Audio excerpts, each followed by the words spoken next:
बच्चा लोग आज हम पढ़ेंगे क्या। मेन टॉपिक तुम्हारा पढ़ना आज क्या है, फिजिक्स है। फिजिक्स के अंदर क्या पढ़ना बच्चा लोग, मैकेनिक्स के बारे में पढ़ेंगे। ठीक है, तो मैकेनिक्स होता क्या है इसके बारे में हम आज स्टडी करेंगे। ठीक, तो आज की शुरुआत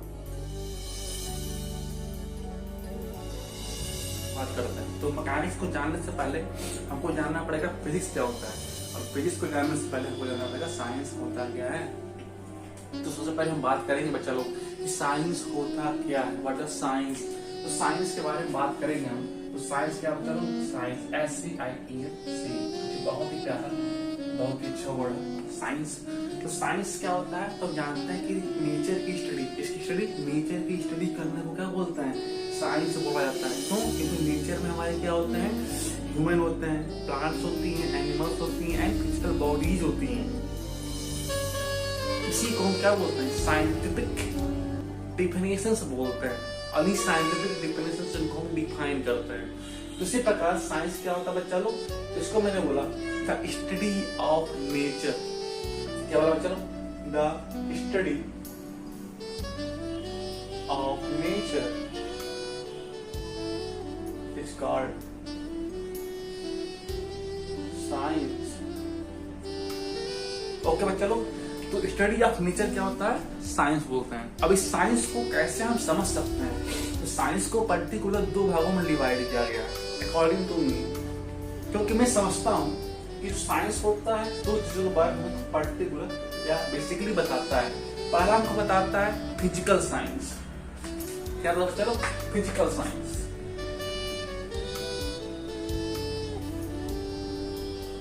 और एक होता है हमारा नेचुरल साइंस।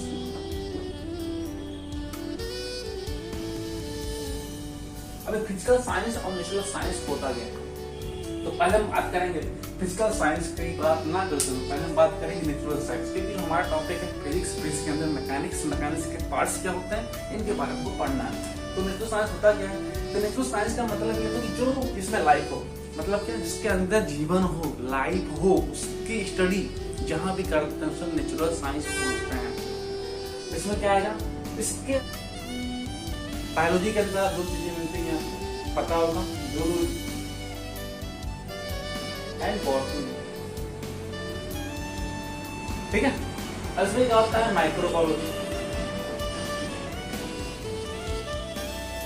माइक्रोबायोलॉजी के अंदर वायरस, बैक्टीरिया एंड बहुत छोटे जो हमारे जीवाणु होते हैं उनके बारे में पढ़ते हैं।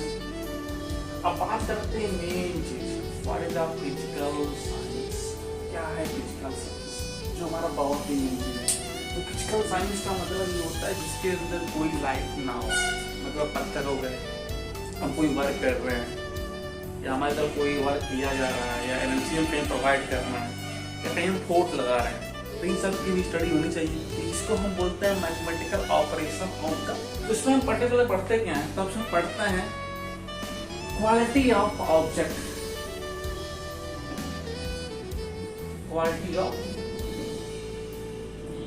क्वालिटी ऑफ ऑब्जेक्ट्स का मतलब ये होता है कि कोई ऑब्जेक्ट्स कितनी प्रकार की क्वालिटी होल्ड कर सकती है। ऑब्जेक्ट्स हम ह्यूमन को तो बोलेंगे नहीं, नॉन लिविंग बॉडी को ये लोग ऑब्जेक्ट्स का रिलेट करते हैं। अब इस क्वालिटी ऑफ ऑब्जेक्ट्स को स्टडी करने के लिए हमारे पास पर्टिकुलर तीन कैटेगरीज होती हैं।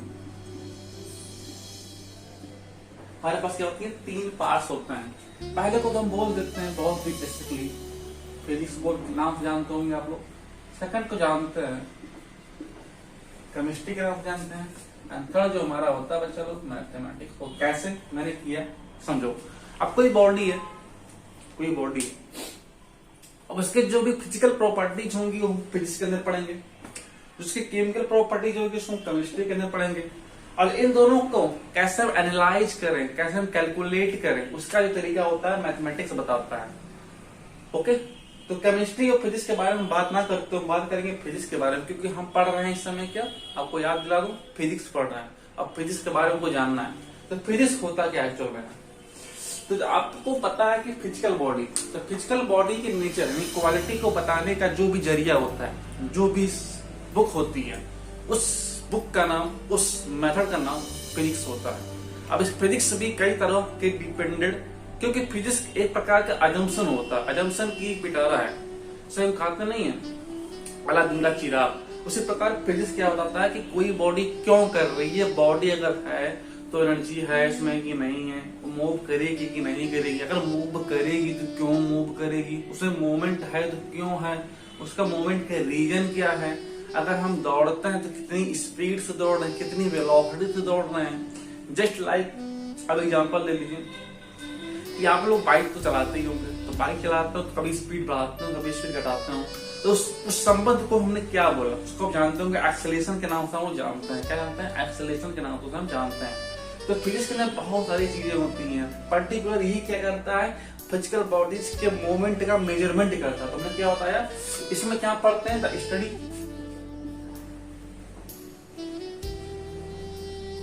Study about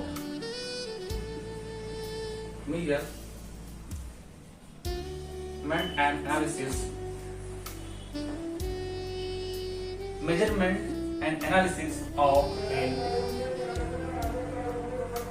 physical body। क्या बोला मैंने कि मेजरमेंट और एनालिसिस ये दो चीजें इंपॉर्टेंट होती हैं हर एक बॉडी के लिए। हर एक मशीन्स हो गई, बड़ी बड़ी मशीनें होती हैं, उनका प्रोस्पेक्ट क्या, उनका मैकेनिज्म क्या है, इसके अंदर पढ़ते हैं। हम बार बार वर्ड बोलते जा रहे हैं, मैकेनिज्म, मैकेनिक्स। तो जो संबंध फिजिक्स का होता है मेजरमेंट और एनालिसिस का, ये दो चीजें अक्सर डिपेंड करती हैं एक चीज पर, उसको हम क्या बोलते हैं, उसको हम जानते हैं मैकेनिज्म के नाम से जानते हैं। क्या जानते हैं? चलो मैकेनिज्म के नाम से जानते होंगे। अबे मैकेनिज्म कौन सी बला है, इसको हम हिंदी में बोलते हैं यांत्रिकी बोलते हैं, ध्यान देना हिंदी वाले, यांत्रिकी बोलते हैं। अब इस यांत्रिकी का मतलब क्या है, तो मैंने शुरुआत किया था साइंस से, अब हम लोग आ गए इस समय यांत्रिकी पर, मैकेनिज्म पर आ गए, जो कि हमारे फिजिक्स का मेन प्रोस्पेक्ट होता है।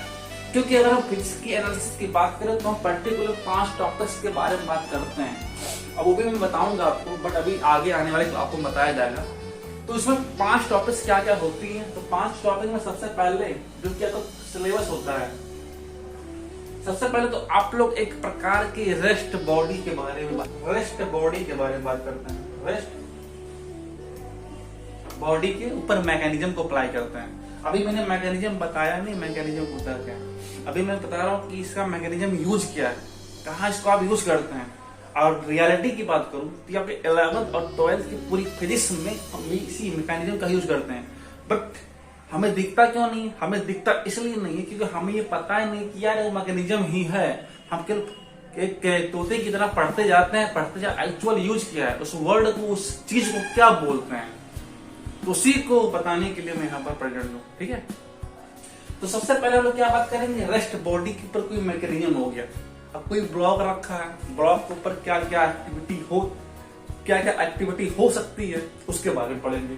सेकेंड चीज क्या पढ़ेंगे भैया, अब हम मैकेनिज्म तो मैंने अप्लाई कर दिया, सेकेंड चीज अप्लाई करते हैं वाटर के ऊपर। जानते हैं कि हमारी जो बॉडी होती है 5 तत्वों से मिलकर बनी होती है, सिर्फ 5 तत्वों में एक वाटर भी आता है। वाटर के बाद हम बात करते हैं लाइट के ऊपर, लाइट के ऊपर मैकेनिज्म लगाते हैं। तो लाइट के ऊपर मैकेनिज्म लगाते हैं, उसमें हमारा आता है करंट। क्या आता है, चलो करंट सबसे इंपॉर्टेंट, जो कि क्लास 12th की दोनों फिजिक्स में आपको मिल जाएगा, ये लाइट एंड करंट।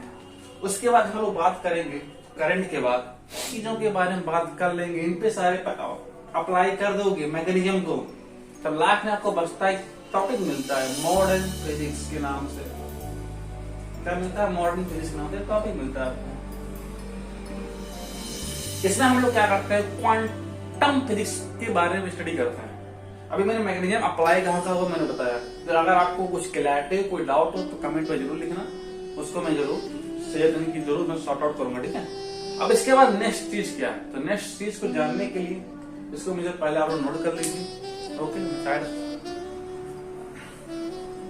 चलिए आई होप कि आपने स्क्रीनशॉट लिया होगा। अब इसको मिटा रहा हूं, मैं बताऊंगा मैकेनिज्म होता क्या, मैकेनिज्म क्या है, कैसा चीज है, आप इसको आई होप नोट कर लिया होगा। तो मैकेनिज्म होता क्या, तो मैकेनिज्म का मतलब ये होता है the processing of a body. Body का मतलब कोई फिजिकल बॉडी है, एक्टिविटी कर रही है, उस एक्टिविटी को कैसे हम एनालाइज करेंगे। तो मैकेनिज्म क्या होता है, एक प्रकार का जो हमें डाटा को इनपुट करने पे डाटा को आउटपुट मिलता है। तो ये बात करेंगे व्हाट इज द मैकेनिज्म, इसको बोलते हैं मैकेनिक्स, बोलते हैं मैकेनिक्स, सॉरी मैकेनिज्म बोलते हैं मैकेनिज्म। अब मैकेनिज्म जो होता है ये हमारे इस सोसाइटी के अंदर यानी कि हमारे जो अर्थ पे जो बॉडीज प्रेजेंट है उनको हम तीन तरीके से देखते हैं। पहला हमारा तरीका होता है देखने का, पहला हमारा तरीका होता है फिजिकल मैकेनिक्स, इसको हम बोलते हैं फिजिकल मैकेनिक्स। सेकंड होता है relative mechanics, relative mechanics, and last होता है हमारा क्वांटम मैकेनिक्स।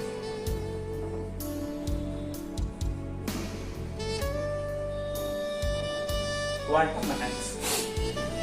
अब हम एक एक करके सभी के बारे में बात करते हैं। तो फिजिकल मैकेनिक्स क्या होता है? तो फिजिकल मैकेनिक्स के बारे में हम लोग बात करेंगे। इसमें इसी में तो आपका सारा चैप्टर है, 11, 12 सब कुछ इसी में समाया हुआ है फिजिकल मैकेनिक्स के अंदर ही। कुछ चीजें आपको इससे मिलेंगी एंड लास्ट में 12th में आपको ये मिल जाएगी क्वांटम मैकेनिक्स। तो फिजिकल मैकेनिक्स क्या होता है? तो फिजिकल मैकेनिक्स का मतलब ये होता है अगर मान लो कोई ब्लॉक नहीं है, कोई ब्लॉक नहीं, इसका मास हमारा क्या है, अभी ब्लॉक अभी क्या है, स्पीड नहीं है, कुछ नहीं, रेस्ट में है कि नहीं है। अब इस रेस्ट ब्लॉक पर क्या क्या पॉसिबिलिटीज, क्या क्या चीजें हो सकती हैं। अब क्या क्या का मतलब क्या होता है, अब तो आगे पढ़ोगे तभी मालूम चलेगा। मैं तो क्या क्या बोलते जा रहा हूँ बट आपको समझ में तो आ नहीं रहा, बट आई होप कि चीजों को आप समझने का प्रयास कर रहे होंगे, क्योंकि जब आप कंटिन्यू करेंगे तभी कुछ रिस्पॉन्स अच्छा मिलेगा। क्योंकि मैं यहाँ फिजिक्स पढ़ाने के लिए नहीं आया हूँ, सिखाने के लिए आया हूँ। पढ़ाना मेरा पर्पज नहीं है, आपको सिखाना और अच्छा आउटपुट देना है। तो ब्लॉक है, अब ब्लॉक पर भाई कई सारे फोर्सेज अप्लाई में कर दूं तो ब्लॉक अभी भी रेस्ट में होगा नहीं होगा, क्योंकि जानते हैं ऊपर ये लगता है भैया ग्रेविटेशन फोर्स लगता है mg, अगर यह मैं तो ग्रेविटी फोर्स लगेगा। तो इसी के मैकेनिज्म को हम लोग क्या बोलते हैं, फिजिकल मैकेनिज्म। फिजिकल का मतलब ये होता है, अगर सिंपल सी बात करें हम तो फिजिकल का मतलब ये होता है जिस बॉडी को हम टच कर ले जाएं, उसको हम फिजिकली फील कर सकें, उसी को हम फिजिकल मैकेनिक्स बोलते हैं। रिलेटिव क्या होता है? तो यहाँ पर चीज और इसको हम रिलेट करने का हमारा एक तरीका होता है स्पीड। क्या होता है? चलो स्पीड होता है, एक तो हम टच कर लें उसको बोल देते हैं, एक स्पीड होता है। अगर मान लो किसी बॉडी की वेलोसिटी लेस देन c हो, क्या हो, किसी बॉडी की वेलोसिटी लेस देन c हो, c का मतलब क्या होता है? c का मतलब होता है स्पीड या वेलोसिटी ऑफ लाइट। जो आप जानते हैं c क्या होता है, 3 की पावर 8 मीटर पर सेकंड से कम है, तो उस बॉडी को हम फिजिकल मैकेनिक्स के अकॉर्डिंग वर्क करेंगे या एनालिसिस करेंगे। बट इन द केस अगर मान लीजिए कि वेलोसिटी भैया हमारे प्रकाश के लाइट के समान हो जाए, तब क्या होगा? तो स्पीड बहुत बढ़ गई यार, तो उसकी जो भी फिजिक्स होगी हम रिलेटिव करके पढ़ेंगे, क्योंकि हमारे पास ये स्पीड फाइंड करने की औकात नहीं है, क्योंकि हम प्रकाश की लाइट से चल नहीं सकते हैं। हाँ, बट अपने ख्यालों में बिल्कुल चल सकते हो, क्योंकि फिजिक्स क्या होता है, ख्याली प्लाव होता है। फिजिक्स और केमिस्ट्री एंड मैथमेटिक्स में कुछ अंतर होते हैं, बताएंगे आने वाले लेक्चर में, आपको बहुत इंटरेस्ट आएगा। उसमें कई चीजों को मैं काफी सोशियोलॉजी से ऐड करूंगा, तब आपको समझ में आएगा कि हाँ इसका मीनिंग क्या होता है। तो रिलेटिव में क्या अंदर क्या आएगा बेटा? तो रिलेटिव मतलब कि किसी के रिस्पेक्ट में काम करेंगे, तो मान लिया कि वो बॉडी भाई क्या कर रही है, प्रकाश की लाइट से जा रही है, तो ऐसा हो सकता है। तो वहां पर हम क्या करेंगे, अजम्पशंस मानेंगे और चीजों को सॉल्व करेंगे। बात करते हैं क्वांटम की यार। क्वांटम क्या होता है? तो यहाँ पर यार देखो, यहाँ पर हम बॉडी को टच कर रहे हैं, यहाँ पर कहीं औकात से बाहर है, और यहाँ पर क्या भैया देख ही नहीं पाओगे यार, पावर छोटे particle like electrons, protons, atoms. अब इनके मूवमेंट को यार एनालिसिस करना कहाँ करेंगे? क्वांटम मैकेनिक्स करेंगे, क्योंकि जानते हैं क्वांटा क्या होता है, दैट लाइक प्रोटॉन। प्रोटॉन क्या होता है? mc², लाइक दैट, बहुत चीजें हैं। तो ये 3 चीजें हैं मैकेनिक्स के बारे में। तो आई होप कि आपको क्लियर हो गया होगा, मैं समझता हूँ क्लियर हो गया। अब नेक्स्ट बात करते हैं, तो नेक्स्ट में आते हैं फिजिकल। फिजिकल मैकेनिक्स को भी कई पार्टों में डिवाइड किया गया है। क्या है?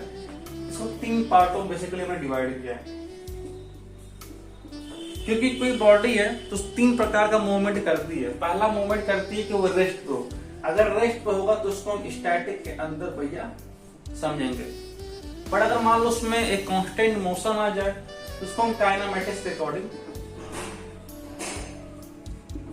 समझेंगे। बट इन द केस के पास यार कोई मोशन नहीं, कभी घट रहा है कभी बढ़ रहा है इसकी स्पीड, उसको हम वही डालेंगे डायनामिक के अंदर।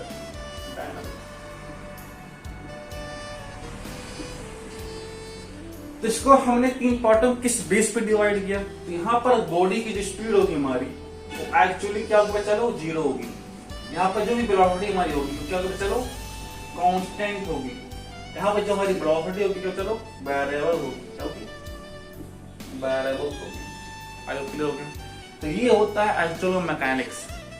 अब आपको असली मैकेनिक्स का शायद मीनिंग पता हो गया होगा, और ये मैकेनिक्स में बहुत बार बोल रहा हूँ, बहुत बार मैकेनिक्स में क्या है ऐसा, क्योंकि कोई वर्ड होता है तो वर्ड का कई मीनिंग्स होते हैं और उस वर्ड के अंदर कुछ बड़ी चीजें होती हैं। तो आइए इसको आप क्लियर कर लिया होगी कि मैकेनिक्स को हम 3 पार्ट में डिवाइड करते हैं, स्टैटिक्स, काइनेमेटिक्स, डायनामिक्स। स्टैटिक में क्या करते हैं? तो स्टैटिक का एक और चीज हमारे दिमाग में आ गया परमिशन। देखो कोई बॉडी मान लीजिए कोई ब्लॉक है, मान लीजिए मास का ब्लॉक है। अब ये मास किस पोजीशन में है, क्या मोशन में है कि मोशन में नहीं है, यह बताने वाला कौन होता है? तो स्टैटिक बताता है। क्या बताता है? चलो स्टैटिक बताता है कि ये मोशन में है कि नहीं है। तो क्या बताता है? व्हाट, क्या है। काइनेमेटिक्स क्या बताता है? ये हमको देता है हाउ का आंसर, कैसे है। और डायनामिक बताता है भैया वाई, क्यों हो रहा है ऐसा, ऐसा क्यों। हाउ मतलब कैसा हो रहा है, कैसा हो रहा है, सर्कुलर मोशन है, इलास्टिक मोशन है कि पेंडुलम मोशन है। तो मोशन के बारे में बताता है, क्या कह रहे हैं। तो मोशन को भी 3 पार्टों में डिवाइड कर देंगे। तो मैंने बताया स्टैटिक क्या होता है कि क्या है, मोशन है कि नहीं है भाई। काइनेमेटिक्स क्या बताता है भाई कि वाओ मोशन कैसा है, सर्कुलर है कि ट्रांसेंडेंटल है कि रोटेशनल है कि आपका इलास्टिक मोशन हो रहा है। तो उसके बारे में काइनेमेटिक्स बोलता है। एंड डायनामिक बताता है भाई तुम भाई सर्कुलर कर रहे हो, तुम भाई स्ट्रेट क्यों जा रहे हो, तुम भैया ऐसे घूम क्यों रहे हो, तो क्यों वाई का रीजन देता है। यहाँ पर करेंगे कि मैकेनिक्स में होता क्या क्या चीजें हैं। तो स्टार्टिंग जो होगी ये मैं नेक्स्ट वीडियो में करूंगा, क्योंकि अगर ये वीडियो अधिक लंबा हो गया तो आपको साथ कहेंगे यार बड़ा लंबा वीडियो है, छोड़ जाने दो। तो 3 चीजों को आप लोग क्लियर हो गया। इसमें कोई डाउट हो, कोई भी परेशानी हो, कोई भी प्रॉब्लम हो तो you can go in the comment box and right comment और उसे सॉर्ट आउट करने का प्रयास करो। तो thanks for everyone and watching and listening me. Thank you very much.